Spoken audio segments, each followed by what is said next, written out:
Greetings Muttonistas from a positively balmy morning in Greater Manchester.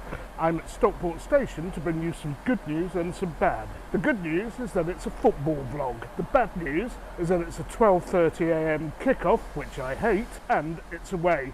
So without further ado, we'd better board the train for the 80-minute journey to Wolverhampton for our matchday vlog today of Wolves against City, the last game before the international break.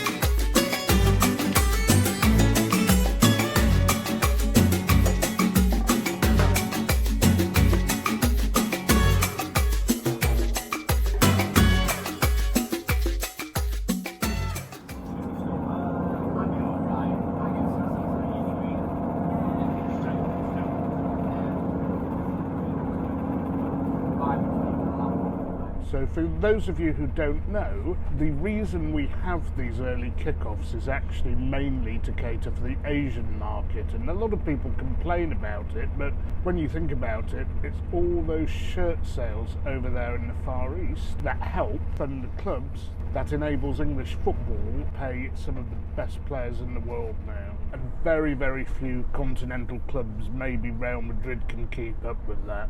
And we'll see what the team news is a bit later. There's an international break coming up for a fortnight after this, so I expect a pretty strong team to be fielded.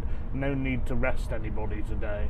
Now, as for our opposition and their stadium, well, we'll start with the stadium, the Molineux stadium, capacity of about 32,000, and viewers of my channel will know that I've been there quite a few times, most recently to watch that disgraceful performance from England where we lost 4-0 to Hungary back in June. Since Wolves were taken over and basically seem to have Portuguese management, players, everything in their team, they have been a very, very solid defensive team. In fact, I do believe they have the best defensive record in the league this season so far. However, they're not great going forward. Let's hope with Haaland at full force that will put a big dent into that defensive record today. I'm confident of a City win, of course you can never be sure, and last season Kevin De Bruyne scored 4 as we beat them 5-1.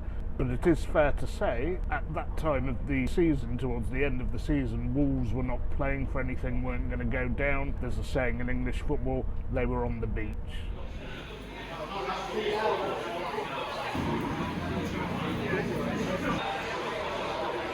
Okay, so I know Wolverhampton a little bit, but not that well, and in my experience, the two things you should have here are either English or South Asian. It's too early for me to drink, it's before 11. I've seen people going into boozers, but I don't know if you have to take a breakfast or whether you can just drink beer at this time in the morning. Anyway, I'm not going to have beer, might have one after the match, but I am going to have breakfast. And as it happens, I've found a place called Cafe Rosa behind me that does Indian-style breakfasts. I can get a big fry-up for breakfast anywhere, so I thought this would be interesting. Yes, I know, for the Dortmund vlog, I went to an Indian place as well.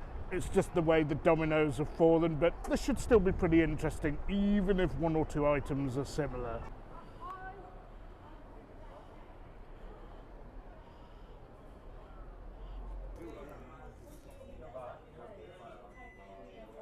Now, I could have brought you the classic Indian or North Indian breakfast special of aloo paratha. And aloo paratha is a tower-fried, like skillet-fried bread, usually topped with butter, stuffed with mildly spiced potatoes and sometimes served with chickpeas or some sort of gravy.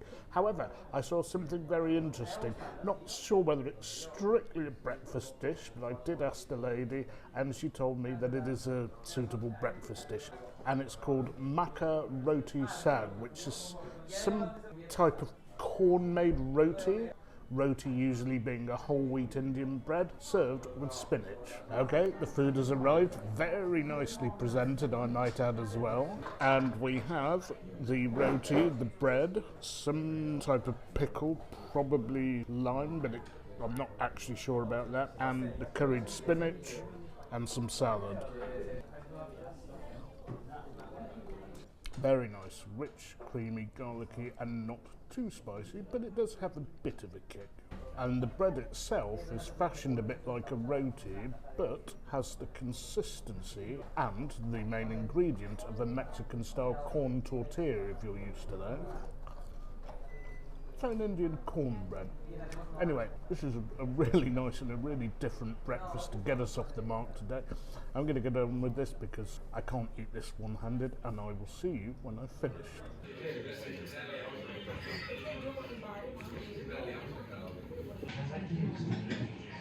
And I was thinking that little piece of cornbread wasn't enough to accompany the spinach, but as it happens, they come and bring you a second. Okay, found my shot to cure my addiction, and I have to say on the way over here a lot of the pubs had big signs saying home fans only, so if you're in away colours, do your research. I think I did see policemen at the station advising City fans as to which pub to go to.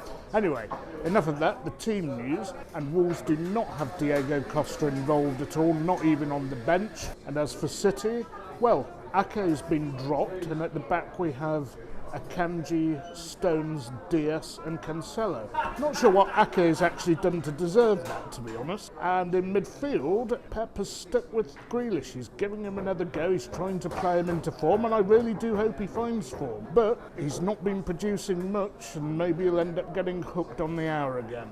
And of course, Haaland starts, and the other attacking midfielders, De Bruyne, Foden and Bernardo, so pretty much as strong as we could get, except maybe Grealish. In case any of you think I have an agenda against Grealish and Mahrez, no, not at all. I'd love to be sitting here telling you that they are part of our strongest lineup, so come on Jet, give us a good game today. Okay, half an hour to go before kickoff, better take the 10-minute walk to the stadium.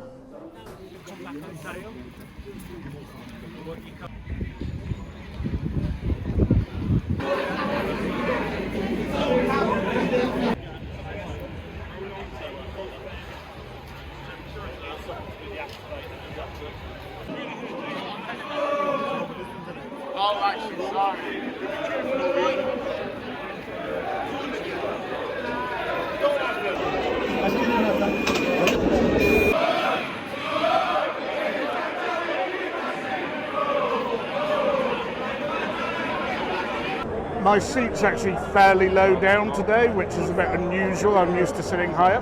Might give me a different view of the game, and of course you too, viewers, but at one end I think I'll get a very good view of all the action and a bit of a skewed one down at the far end.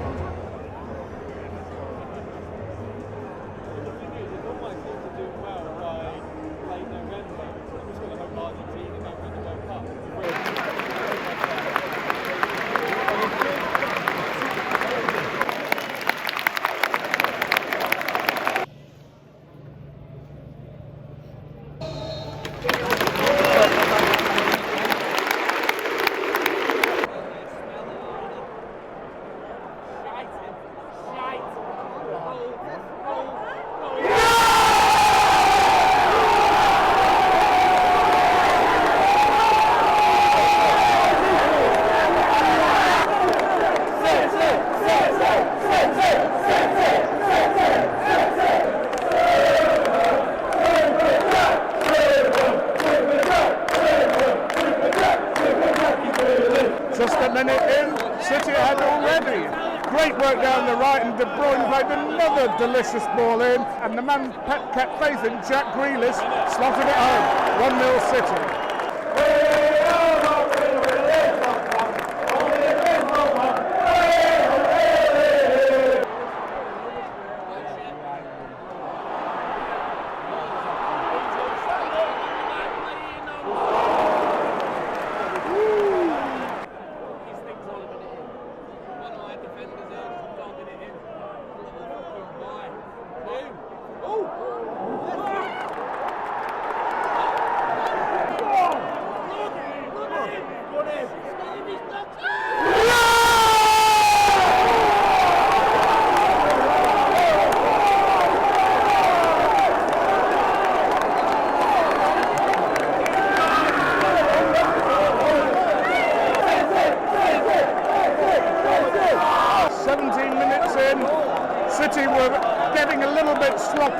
possession, but the ball came back to Ederson. Lovely control pass from Cancelo, flicked on by Grealish, and Haaland was fed in, and you know that guy just isn't going to miss. 2-0 City.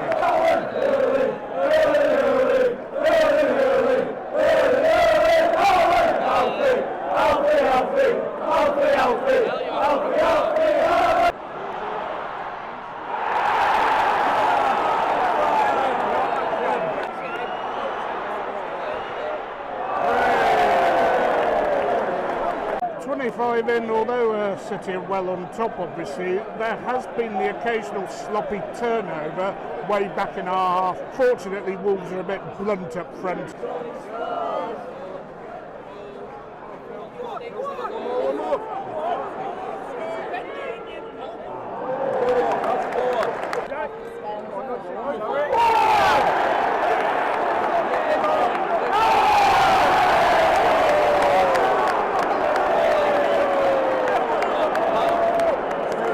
Well, that will be VAR review, but I mean, that just looked like studs in the chest to me in an automatic red. The referee, Anthony Taylor, didn't even hesitate to get his red card out there. Well, he knows he's in trouble. He's wandered off to the edge of the pitch just in case something saves him. And several minutes later, Grealish is still down. I mean, the challenge looked awful, and I can imagine that was incredibly painful.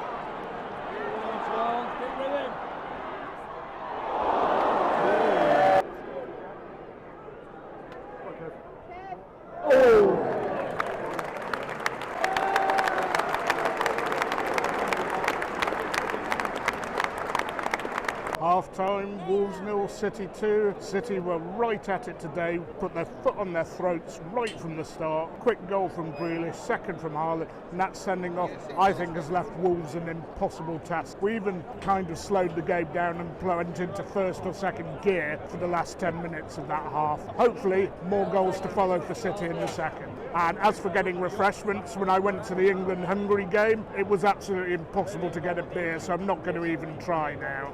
Oh,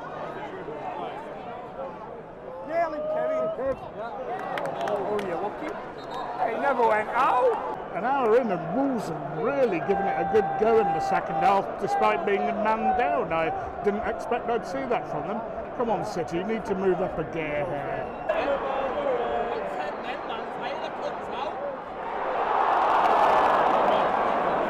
There's a big chance.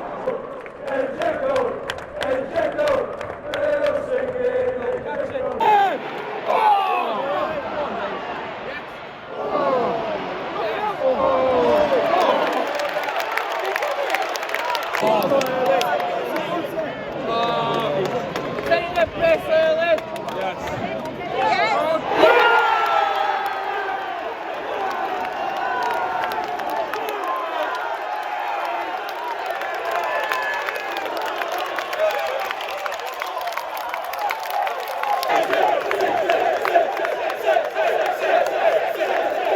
Finally, City got a grip. Haaland doing some great stuff in the build-up for a change.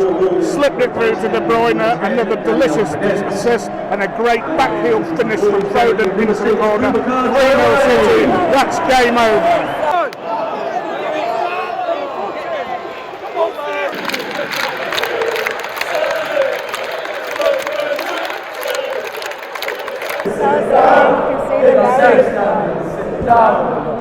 Sit down.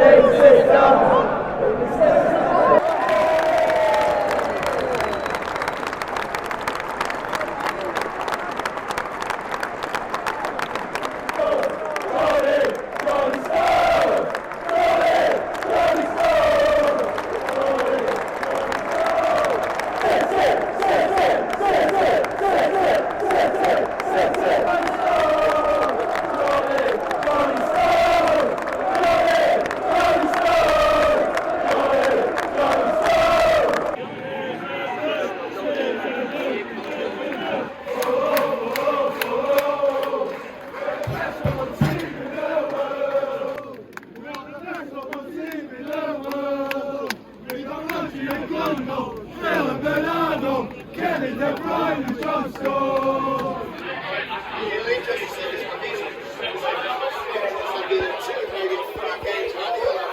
So I managed to finally get myself a pint.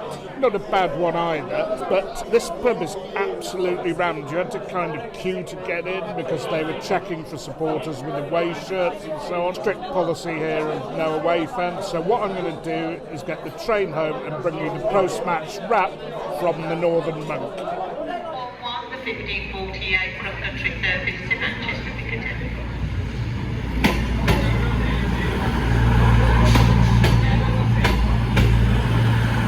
Safely ensconced back at the Northern Monk, and I'm having to finish off with the post-match wrap here because the Wolves pubs, with the exception of one which I couldn't find, are only for home fans. I did have a shirt as always, or do have a shirt as always, underneath just in case, but it was so noisy and there were some pretty derogatory comments about City in there, so I thought I'd better not do my review from there. Some pundits saying, oh, City will be a little bit tired after that Champions League game against Dortmund. Not at all. City got off to a fast start and even scored in the first minute. A second from Haaland, who did really well to hold off the defender and burst through after being played in by Bernardo after good work from Grealish on the right, who did have a good game today, got a goal as well. And that red card by Nathan Collins was richly deserved. I mean, it looked like studs on chest from where I was, but from what I read, because I haven't reviewed the footage yet, it was a little bit lower down, but it was still a nasty challenge and thoroughly deserved that red card. From then on, Wolves really didn't have much of a chance, but they did make a very spirited start to the second half. I was very surprised by how well they played. Aït-Nouri had a very good game on the left for Wolves, but they do lack a cutting edge up front, and it has to be said, they did have a good chance to get it back to 2-1. And after a pretty sloppy first 15 minutes of the second half, City got into gear, got a third from a great assist from Kevin De Bruyne, after Erling Haaland for once provided the assist to the assist, and Phil Foden, with a delicious back heel, made it 3-0. From that point on, City were coasting, and there was only going to be one winner. Not much more to add, Muttonistas. I'm not sure whether I'll be making the Manchester derby or not, because I have an event to run in Spain. If I do go, it'll be an absurd one-day trip from Madrid to Manchester back to Madrid. It's unlikely but possible, but I'll keep you posted on my community page. So until then, I'm going to love you and leave you. Remember, as always, like, share, subscribe, and don't forget, you can't beat a bit of mutton.